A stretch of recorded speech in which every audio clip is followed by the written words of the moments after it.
Magandang araw, Jacksalians. Ako po si Maui.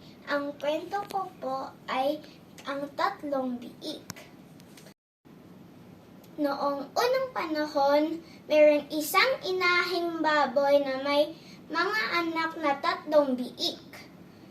At nagpasya ang mga ito upang hanapin ang kanilang kapalaran.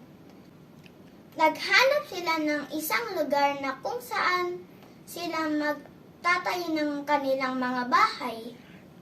Dito na lang ako magtatayo ng aking bahay.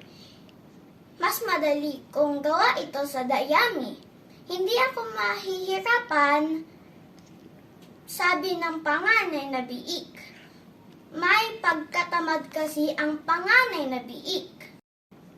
Isang araw, dumating ang masamang lobo. Sa isang malakas na ihip ay natumba ang bahay ng panganay na biik. Sa takot makain ng lobo ang panganay na biik, mabilis itong tumakbo papunta doon sa bahay ng ikalawang biik. Tulong! Tulong! Kakainin ako ng masamang lobo! Wais namang ang pangalawang biik. Nagtayo siya ng bahay na gawa sa kahoy. Binuksan niya ang pinto at pinapasok niya ang kapatid. Ngunit dumating na ang masamang lobo. Maliliit na biik! Maliliit na biik! Buksan niyo ang pinto! Hindi namin bubuksan ang pinto! Ako ay iihip ng malakas. Isa, dalawa, at umihip nga ang lobo ng malakas na hangin hanggang masira ang bahay.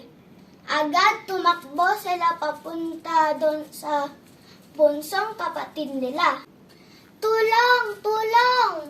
Kakainin kami ng masamang lobo! Tumakbo sila papasok sa bahay na bato ng kanilang bunsong kapatid. Likas na matalino at masipag ang kanilang bunsong kapatid. Matiyagan niyang itinayo ang kaniyang matibay na bahay. Dumating ang masamang lobo sa bahay na bato ng bunsong biik.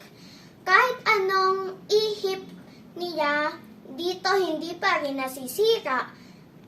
Naisip ng lobo na umakyat sa bubong at dumaan sa chimenea.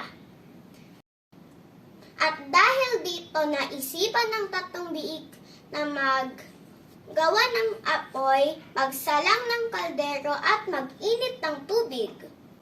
Sa kasamaang palad, nahulog ang lobo sa kumukulong tubig. Pagpasok niya sa chimenea, napaso ang masamang lobo at nagmamadali tumakbo papalayo at hindi na muling bumalik. At dito na po nagtatapos ang aking kwento.